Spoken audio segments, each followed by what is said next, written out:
Thank you so much. I'm sorry that it took us a little while to get here. I'm going across this state, 16 counties, 4.5 hours from east to west in that truck.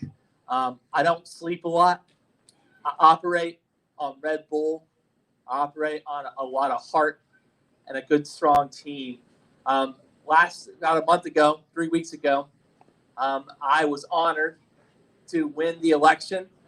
And my fellow Democrats who are here today, with great humility and gratitude, I accept your nomination to the United States Congress. Thank you so much.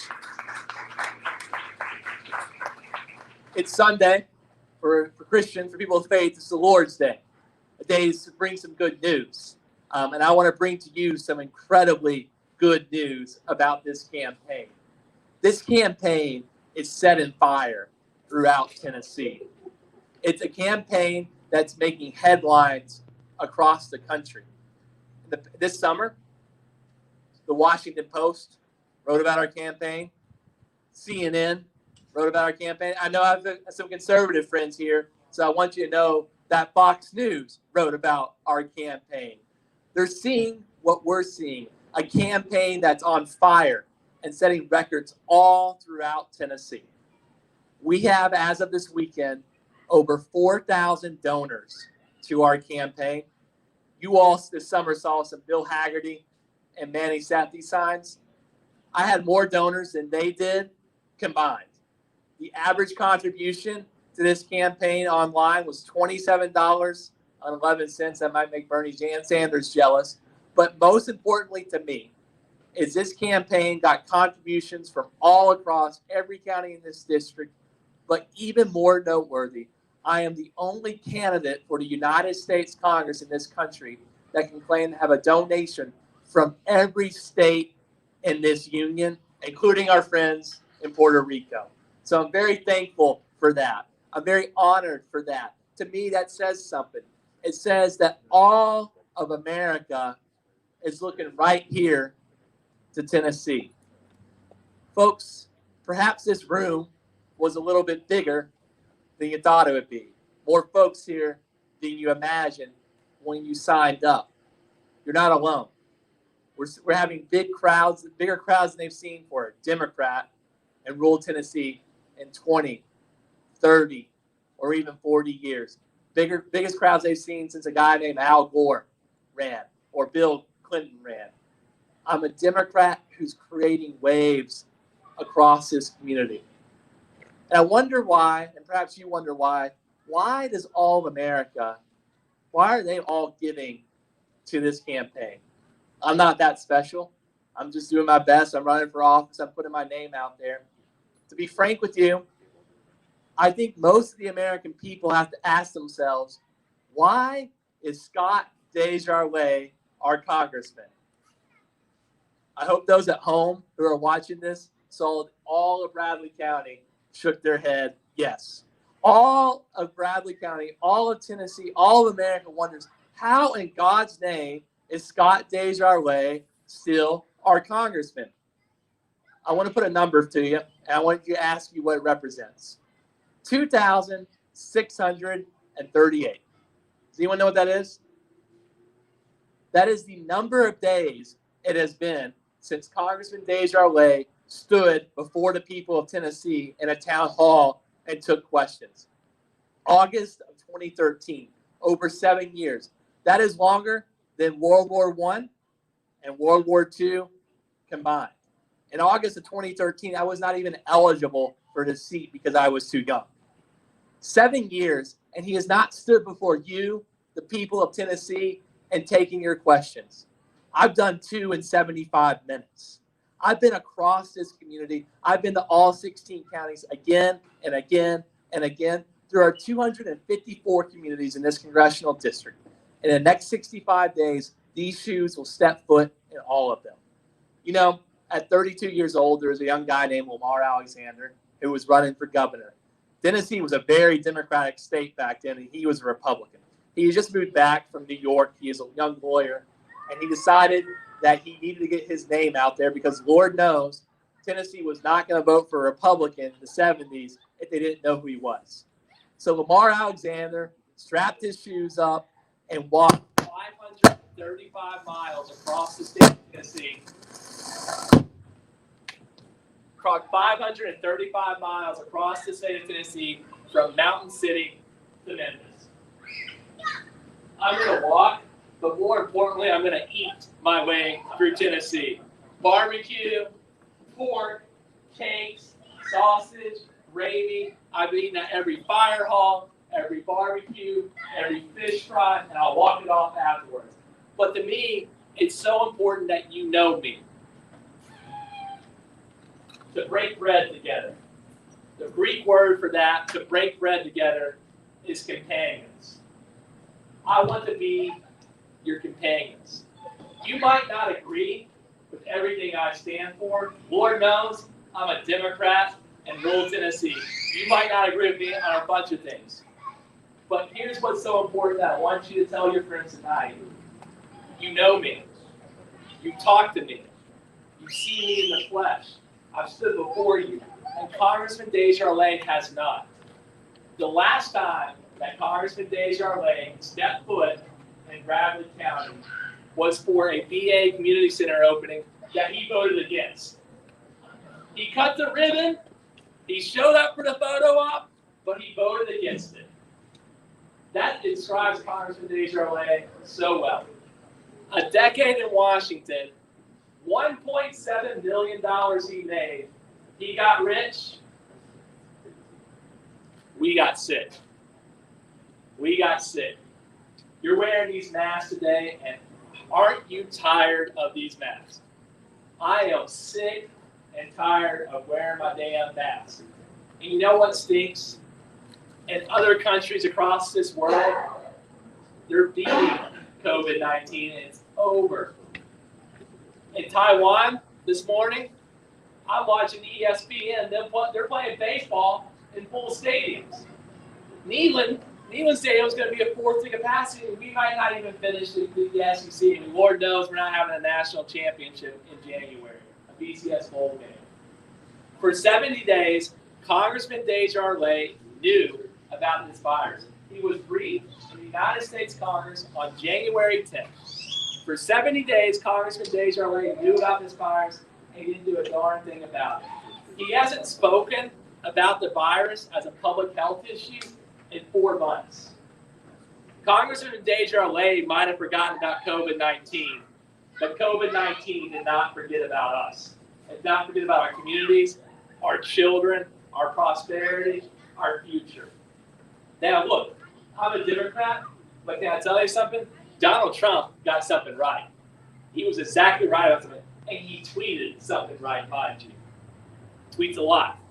On the 14th of March, there was this bill that came before the United States Congress that Speaker Pelosi and Donald Trump came together on. So you can imagine it was a very bipartisan bill. And you got Pelosi and Trump coming together on it. And it was going to do 3 things. Number 1, free rapid tests for viruses right here, all throughout Tennessee. We have free testing, not due to Congressman Desjardins. He voted against it. Number 2, it would have given paid sick leave so that you don't have to go to work or school if you catch the virus, or your kid catches the virus, or your spouse catches the virus, and you're afraid to go to work and infect others. You still have guaranteed access to a paycheck. And finally, the third part of it, it would have given small business tax credits that became the PPP loan. The PPP loan that saved 247 businesses right here in Rhea County. Congressman Desjardins was 0 for 3. He voted no on that bill. Now, here's the remarkable thing about it. Only 35 members of a 435-member chamber, less than 10% of the members of the United States Congress voted against it. And President Trump, as he often does, he wanted that bill to pass, so he goes to the tweet machine and he tweets the following. He said, "The men who oppose that bill are third-rate stooges." I want you to hear this, and I want you to tell your Republican friends too. Chris Hale, I agree with President Trump. Scott Desjardins is a third-rate stooge. He is a third-rate stooge who has let down our community time and again. 2 months later, the biggest bill in the history of our country comes before the United States Congress, $3.5 trillion. You know that big bailout about a decade ago? That was $800 million. The Iraq War was $600 million. So this is the biggest bill, $600 billion. This is the biggest bill in U.S. history by a 3-to-1 margin. The biggest bill that any person will ever vote on in their life. 4 people out of 435 missed that vote. 3 of them were octogenarians in wheelchairs. And one of them was Scott Desjardins. You know, the president name calls, and I'm not a name caller, but if I were, I call him do nothing, Desjardins. Scott Desjardins decided during that bill to skip that vote. Why? In the middle of a pandemic, our congressman, who's made $1.7 million of taxpayer-funded salary, decided that he was going to get an elective knee surgery. Now, folks, I understand knees can hurt and people need surgeries, but this was during the middle of a pandemic. Do you know where you couldn't get a knee surgery in the middle of in May? Right here. It was illegal in Tennessee. The governor of the great state of Tennessee would not allow us to visit primary care physicians or specialists during the middle of a pandemic. So Congressman Desjardins had to go out of state to get this surgery because he couldn't even get it here because it was illegal. Who paid for that surgery? You did. Every one of you paid for that surgery, that expensive surgery during the middle of a pandemic. 82 times. Congressman Desjardins in a decade has voted to take away your health care. 4,000 people today would not have health care in Bradley County if Congressman Desjardins had his way. 82 times about it, he said, I'm going to cut it. I'm going to cut your health care. I'm going to take it away. Time and again for the past decade, he said, we're not going to expand health care through Medicaid expansion. We're giving another 2,400 people right here in this community health care. Let's just step back for a second now. This is everything you need to know about my opponent. In the midst of the greatest public health crisis in our nation's history, in the midst of the highest unemployment right here in Bradley County since before the Great Depression, Congressman Desjardins shows himself. He didn't choose you and your family. I'm different. I spent my life standing up to the bullies and fighting for forgotten. Public school educated right here in Tennessee, and at 18 years old, I decided, you know what, I want to explore the world. So for college, I went to the most exciting place you could find, Ohio. But in Ohio, I found my vocation. I had a chance to work for a president of the United States for 3.5 years, one who helped increase healthcare, helped increase access to education, helped improve our public schools, helped decrease crime, helped bring jobs in healthcare, good jobs in little wages in Tennessee. After that, I worked as a nonprofit executive for 4 years on that intersection of faith, public policy, and politics. My 2 favorite topics at the dinner table are religion and politics. Perhaps that's why I'm not married yet. I spent my life standing up for the boys and fighting for God. It's Sunday, I said that again. Let's just end with this. My opponent has spent his entire life being a champion of the Goliaths.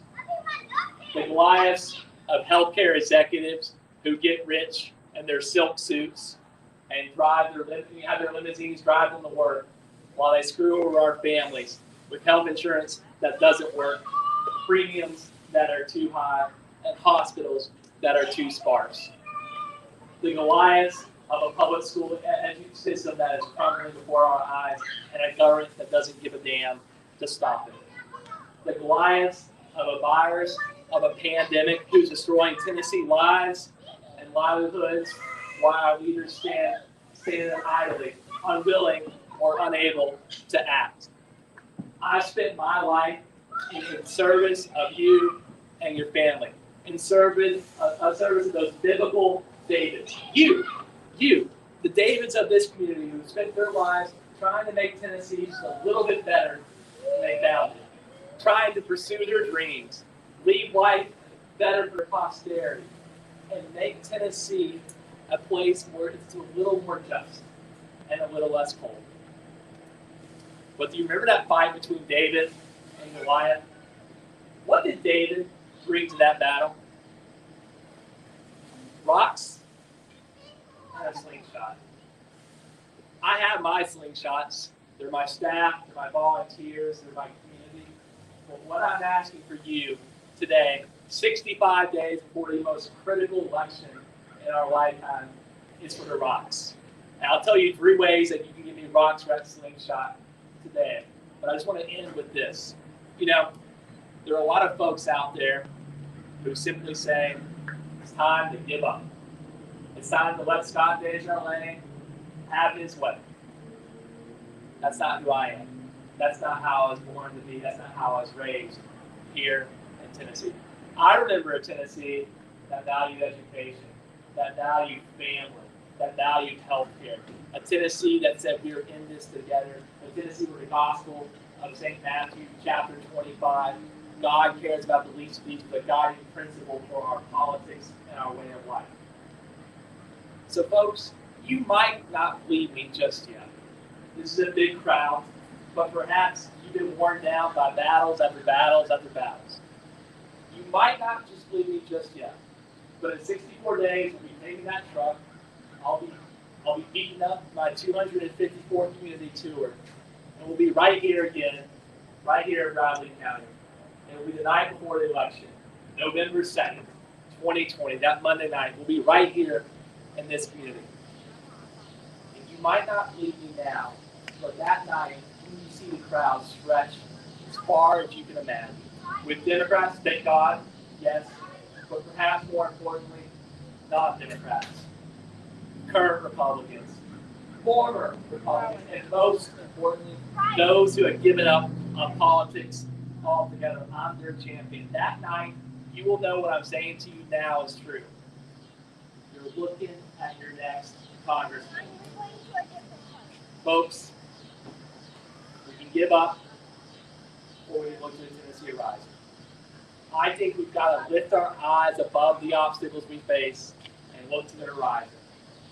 To a state where every child can have the gift of a world-class education right here in Rhea County.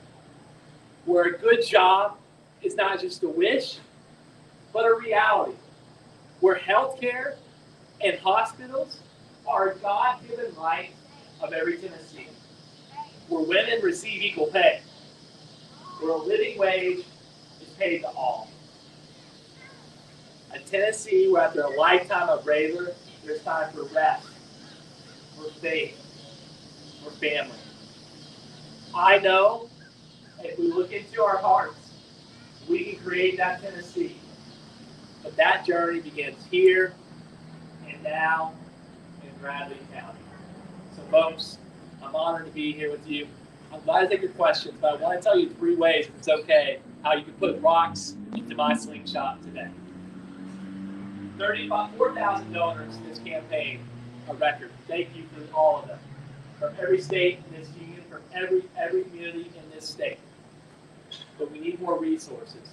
Unfortunately, these guys I hired are not cheap. These signs aren't cheap. The mileage on that truck isn't cheap. Going from place to place to place and building the strongest grassroots campaign in the history of the state of Tennessee is not cheap. So I'm asking you tonight, if you feel just a little bit inspired, just a tingling in your bones that something new's happened, something different's happened, will someone raise their hand right now, look me in the eyes, and say, I will be your 4,001st donor tonight? Thank you. Thank you. God bless you.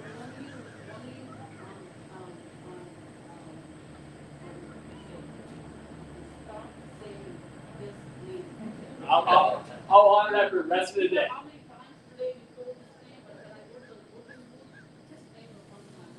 I'll take that criticism. You'll be in? Yes. Hale. Hale, my last name is the most visible name right here. Hale, yes. Chris Hale.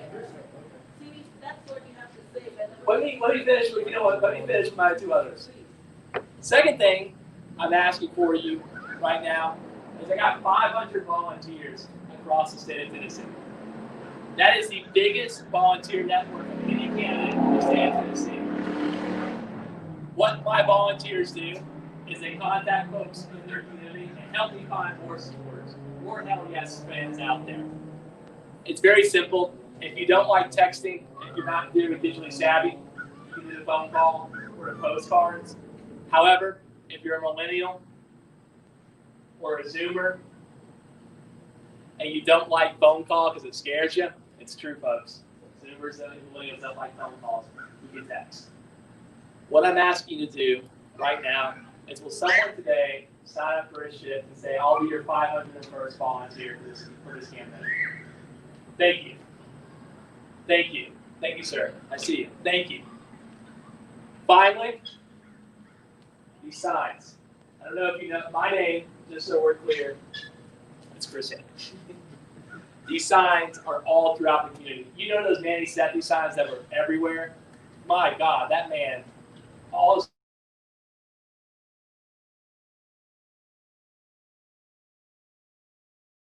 going to have over 10,000 signs throughout the 4th congressional district.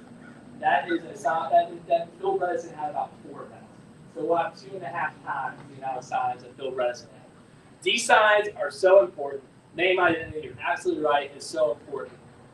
Let me tell you how this works now. Joe, we'll make it a guy. We're going to call him Joe. Joe, who lives here in Bradley County, Joe, who lives here in Cleveland, is driving down the street by Lee University, and he sees that Hell Yes sign. He likes that. He thinks it's a funny sign. It makes him laugh. It makes him smile. So he Googles Hell Yes Congress. He goes to my website. He likes my policies. He sees that I really want to stand up for Tennessee. I'm a lifelong Tennessean and stand up for Tennessee values. He's like, I like that guy. I'm going to vote for him. Then about 3.5 weeks later, Joe's talking to his friends about Chris Hale. And then his other friend comes up and says, Joe, don't you know Chris Hale's a Democrat? A Democrat, a vaunted Democrat. And Joe doesn't know what to do with himself because he looked at this sign, he Googled this guy, he found his website, he found what he stood for, and he liked it. So then Joe asked himself, well, who's he running against? And for the first time ever, Joe, who has voted Republican since God was a boy, found out who his congressman was. And he Googled his name. He who shall not be named. And when you Google he who shall not be named, if you consider yourself pro-life, you know he isn't pro-life. If you consider yourself pro-family, you know he isn't pro-family. If you think there's value in dignity in treating women with respect and having respect for the patients that you serve, you know that he isn't. He who pressured 3 women into abortions, he who had 6 mistresses, he who, close your ears, young children, who exchanged drugs in intercourse for prescriptions, he who almost lost his medical license in the state of Tennessee, that is their first time they had ever found out who their congressman is. And you know what they're going to do? They're going to vote for me. They're not giving me a lifetime to this office. It's a lease. It's only 2 years. And to every Republican here today, I'm not asking for 20. You got a lot better options in your party than Scott Desjardins. He ain't your guy.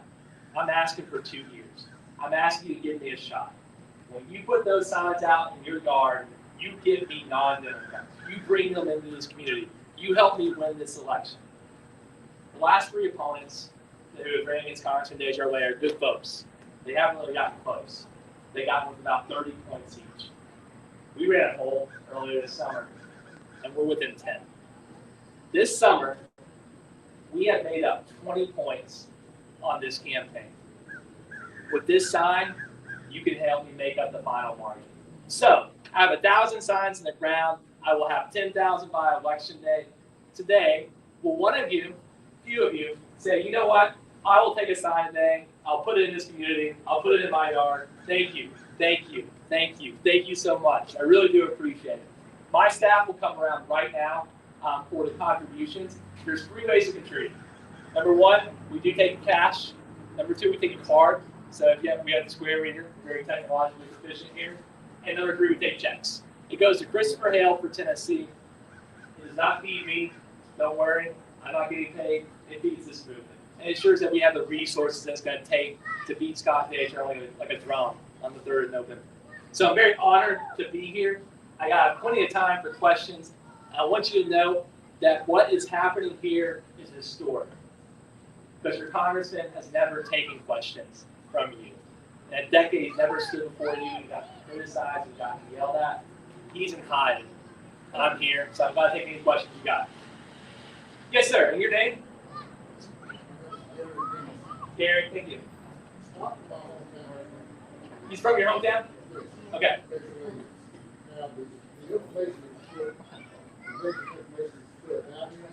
true. Sure. What you need to do is listen, send it out on Facebook, by message, and whatever, so it can be spread out. A lot of people don't know that about that. You're absolutely right. And one of the things I want to make very clear, is I think Democrats are too nice. Folks, I think we're way too nice. That's why we lose. That's why we lose. We, Democrats in Tennessee, we love losing elections. It's our favorite thing to do. And we get up in the morning, we eat our cereal, and we ask ourselves, how can we lose an election today? For me, I am not going to lose this election. And we've got to stop being so nice. We've got to litigate Scott Dager-Lay's 25-year record as a doctor and his record of abusing power against women. And that's the most important thing I want you to understand. Is it an abortion scandal? Sure. Is it a cocaine scandal? You betcha. Is it a sex scandal? Yes. But the most important scandal it is, and that we've never talked about, to every woman here today, Scott Dager-Lay's entire public record is about abuse of power against Tennessee women. It's about abuse of power against rural Tennessee women in particular, and we can't stand for it anymore. The reason that all of America is investing in this campaign is because they are shell-shocked. How in God's name is this man still our congressman? So you betcha, sir. You know, we're going on television, we're doing nailers, we're going to fight tough. You know, I'm not a teddy bear. I'm the future congressman for Tennessee's 4th congressional district, and we're going to take on the mountain, we're going to beat him, and we're going to tell the truth about his record. So thank you for that, sir. Other questions? Sir? Next one will be on the 4th through the 7th of September. So the one thing I should note is no matter what the poll numbers say, they can say we're winning by 10, we're going to act like we're down by 5. So the reality of it is while we're using the polls to inform our information, to make sure we're on the right track, but no matter what, we've got to act like we're down. We've got to act like we're down. We can't be complacent. And the big thing I would ask of you and your community is find me more people. So this is great. We have a big crowd here. And once again, I think you might be surprised by the size of these crowds. But what the reality of it is I'm one man with a campaign and some shoes and some Red Bull, and that's about it. The only people who are going to give me votes in Bradley County, I can come here 300 times. The only people who are going to give me votes are you. In particular, I want you to have uncomfortable conversations with non-Democrats. I need you to cross into the other territory, into folks that are not with us. And you should ask them, is Congressman Dager-Lay really a representation of conservative values, of family values, of pro-life values? Look, if you are pro-life, once again, Scott Dager-Lay ain't your man. And we've got to have these uncomfortable conversations. We presume everyone knows this. Our friend from Rhea County is right. No one knows this. Our Republican voters do not know who Scott Dager-Lay is. If they know who that he shall not be named is, and they know who I am, who Chris Hale is, I promise you, I will win over conservative voters. I will win over conservative voters. And you know what? They can beat the hell out of me next time. They can find a Republican who's a good Republican. There's a lot better representatives of conservative values than Scott Dager-Lay. He is particularly and fundamentally unfit for this office. If these scandals had come out in 2020, he would have resigned 10 minutes later. The reality of it is he came under the radar and he got away with it. And it's time to relitigate what's happened. Other questions? Yes, ma'am. What's your name? April. Thank you for coming. Well, number one, I'm very appreciative of the movement that you all are doing right here in Bradley County. The most important way we do this is twofold. We've got to acknowledge that we need police reform here in Tennessee. And the way we do that, in my opinion, is by the national police model. So what that does is it creates national standards for police departments in terms of civil rights, in terms of de-escalation and lack of use of force, in terms of not violating the dignity and respect of people in the system. And what we do is we hold our police departments to that standard to receive funding. Right now, what happens is, best way to describe it is if you give me a verbal agreement that you're going to do it, and I write you the check, you can go and cash the check and don't care about the agreement. What we've got to do is we've got to block funds and resources and make them completely calculated to if you're respecting and abiding by civil rights of folks in this community. One thing I think is really important to note on this is we talk about police reform and we get obsessed, no offense, with Nashville, obsessed with Hamilton County, our good friend Bud Scruggs. But really, where a lot of the policing issues happen in Tennessee and America are in rural communities. Rural communities, oftentimes, your last name depends on how you get treated by the police force. And it's not a question, let me be very clear, it's not a question of bad apples, it's a question of a bad system. It's not individuals who you need to worry about, it's the system as a whole. Until you fix the system, you're not going to have the policing that respects the dignity, respects the rule of law, respects the protection and service that police officers want so deeply provide. The vast majority of Tennessee police officers want to exist in a system of justice, and we can provide that by having a national policing model that ties funds to respecting civil rights and norms. The second thing, though, I think is just as important, is we need criminal justice reform. My God, we need criminal justice reform. We have friends from Meigs County, we have folks from Rhea County, we have folks from Bradley County here. Did you know that simple marijuana possession will give you 3 profoundly different results no matter what county you are here in the state of Tennessee? We have folks right now who are locked up right across the way in Bledsoe County for marijuana possession. Let me just ask a simple question for you. Why is it that the folks who committed millions of dollars of fraud and wrecked our economy on Wall Street a decade ago don't have criminal records, but kids and veterans right here who smoke marijuana do? Our criminal justice system is broken. We also need to ensure that there's a uniform way of justice and sentencing guidelines. In Coffee County, there is a corrupt DA, a corrupt district attorney, and that affects every charge that goes through that community. We need to ensure there's judicial review. We need to ensure there's criminal justice reform. Once again, though, I'm not running against the police.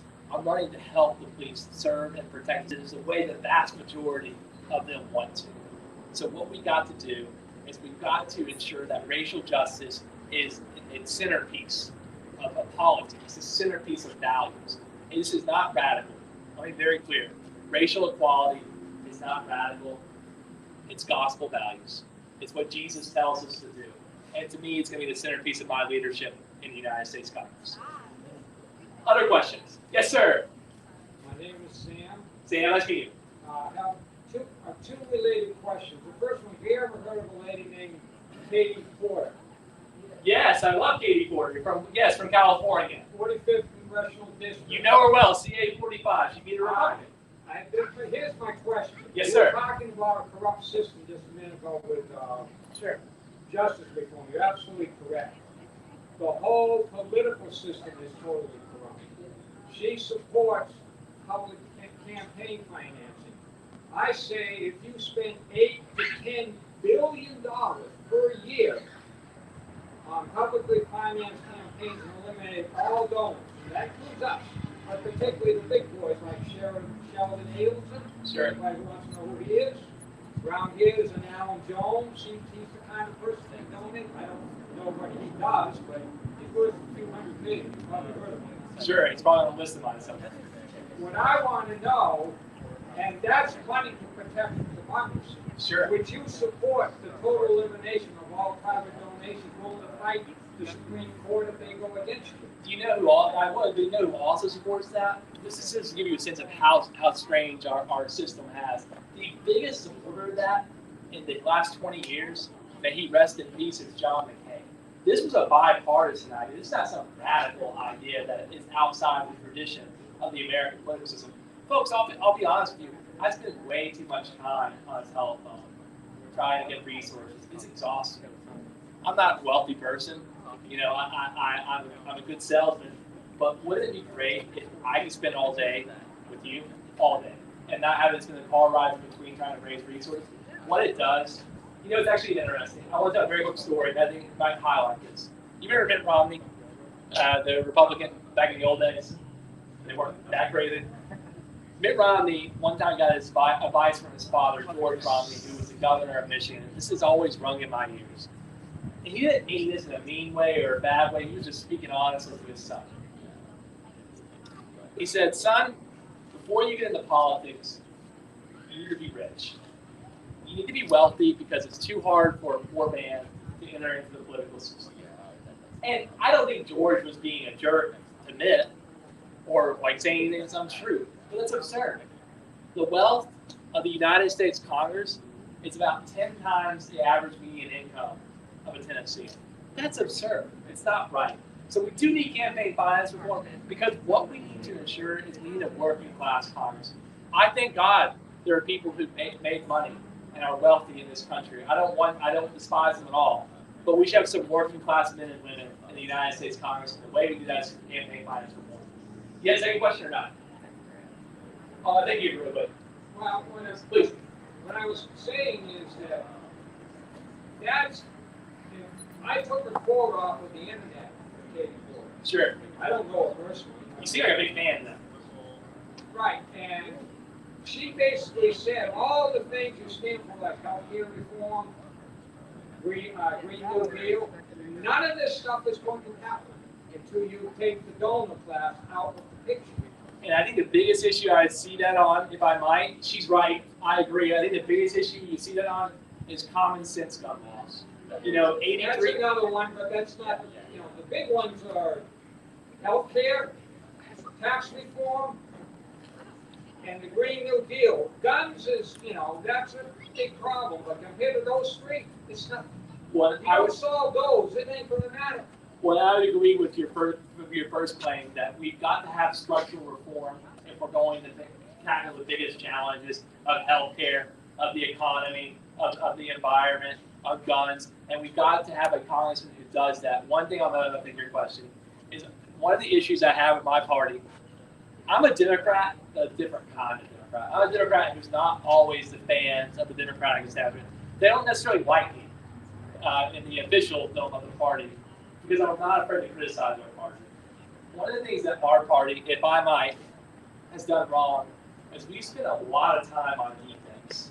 You know, the number one goal of Congressman Desjardins, the most ineffective congressman in the history of the United States, a congressman who in 10 years in Washington only got you one post office renamed. By the way, I will rename every post office in Bradley County on day one if you elect me, but more importantly, I'll bring good jobs in healthcare to Bradley County.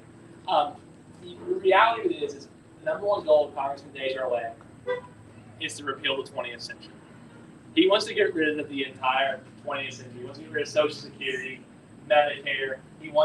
He said it himself. He wants to get rid of it. He wants to roll back labor rights, civil rights. But here's the issue, folks. Democrats have spent so much time defending the past, defending the 20th century. We have not spent enough time building the 21st century. We've got to go on offense. I want to be a congressman who's not spending all time defending against the past, but building the future. I think you're right. The way to do that first and foremost is campaign finance. So thank you. I want to take your question, sir. Okay. On the same thing about being rich to be in Congress, what do you feel about term limits? All for it. You know, and so I have signed a term limit pledge, which says I'll serve no more than 3 terms in the United States Congress. Do you know who else supported term limits when he came around last time he actually campaigned a decade ago? The doctor came through your community and said, I will only serve 3 terms. Back when he said that, I didn't have as much gray hair. It's a decade later, he's still in office. We need term limits. What term limits do? What term limits do is they ensure that new blood comes in, that we're not entrenched. You know what Congressman DHRA is going to do as soon as he loses to me? He's not going to come back and be a doctor. He's going to go to K Street and be a lobbyist. He's going to be so filthy rich. And that's what he's done. He's taken his 10 years. He's not, after he loses to me, he'll make so much more money in Washington because he has that 10 years. If we give term limits, what we do is we ensure that we have citizen legislators and not lifelong politicians. Other question. This will be our last one. I love Andrew Gang. Are you going to ask about UBI? I was going to ask about Ranked choice voting.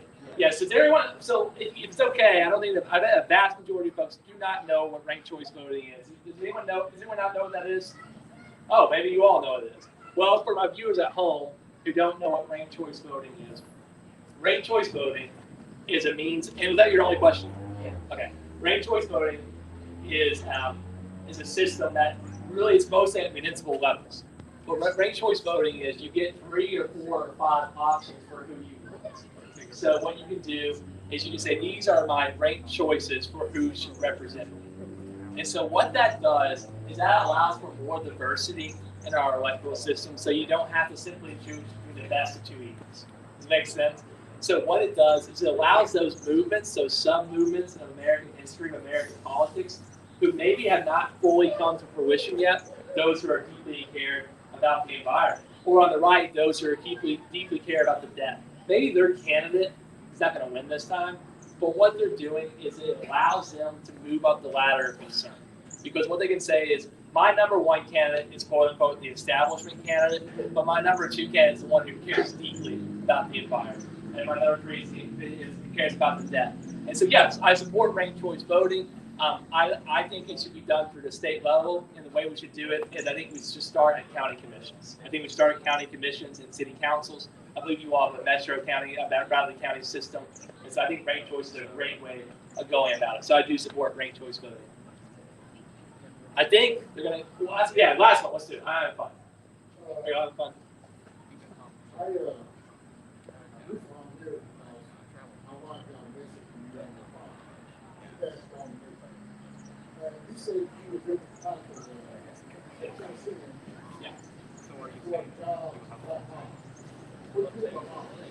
Great question. So I think that what the President of the United States has done is unleashed a part of our country, unleashed a part of ourselves that is incredibly problematic and divisive. I think he is focused on tearing us apart against each other. And I you know what? And we've got to start getting back to basics. And here's the important thing I want you to know. It's so important. The divisiveness that is in our communities, that belongs to our term congressman. That belongs to him. That belongs to his lack of leadership. Congressman Desjardins does not show up. He's not talked to those who are peacefully protesting. He's not talked to those who are angry. He doesn't show up to anyone. Congressman Desjardins has avoided all conflict for a decade. I want to be a light. I want to bring people together. I want to acknowledge the deep divisive differences that separate us. But most importantly, and I mean this from the bottom of my heart, I want to help heal this community. I want to work on the problems that divide us. So when I say we're bringing jobs, what I'm trying to say is I'm proposing a bread and butter issues that really bring our community together. You know what? We might disagree on 1,000 different things, but it's my belief in my time in public service and advocacy that people want 4 things. They want good jobs. They want living wages. They want health care at hospitals. They want their kids to have a good education no matter what zip code they live in. I want to guarantee that I'll work on those 4 things, but also on those issues that are so deeply divisive in the community, I won't shy away from them. We need to focus on racial justice. We need to focus on life issues and for health care. We need to focus on those issues. And we need a politician, a public servant who's not afraid to go into the deep, not afraid to go into the really difficult issues that divide our community against each other. I want to be a healer. So I hope that answers. Go ahead. Yes, sir. They also sent in militia members to infiltrate the guy people. Sure. Amen. let's say it applies, but when you see it over here, they blame the people that are protesting. Which It's is not not true. always true. No, I mean, Because Trump knows if there's enough, warfare going on within our streets, you can declare martial law, you can stay out. A lot of people don't realize. well, I think what, and I'll end with this. I think what is so remarkable, and that we've got to be smart on. We've got to. So Jesus says in the gospel, we must be wise as a snake and peaceful as a dove. The folks that want to divide us against each other will lie through their teeth time and again. We live in a dictatorship of relativism where truth no longer matters. I am going to tell the truth, but I'm going to tell it forcefully. I'm going to hit hard, but I'm always going to be honest. I'm always going to deal it to you straight. I'm never going to spread lies to divide us against each other. I'm never going to use faith as a wedge to divide our community. I'm never going to pit people against each other, be left or right. What I'm going to do are black, brown, or white. What I'm going to do is find what unites us and pledge a path forward together. So, folks, Bradley County, you always show up for me. I am so deeply honored to be here. You know I'll be back. I'll be back as soon as I can. I am so thankful that you're here. My staff will be right here to help you. I'll take a few questions too, and photos or whatnot. Please, if you can, give today. Every donation, I should have mentioned, every donation today is matched dollar for dollar. So if you can give a little bit extra, it goes a little bit further today. So that 60 becomes 120, 100 becomes 200, 2 becomes 4. So if you can give a little bit more today, it'll go a long way. We need it now. We need these resources now. Your resources don't matter to me on Halloween. This election's over on Halloween, folks. This is the time right now. This is the climactic moment right now. I'm not going to let you down. So I want you to know that what I said at the beginning, I promise you, by the grace of God and through the means of a free and fair election, on the 3rd of November, you're looking at your new congressman. Thank you for having me.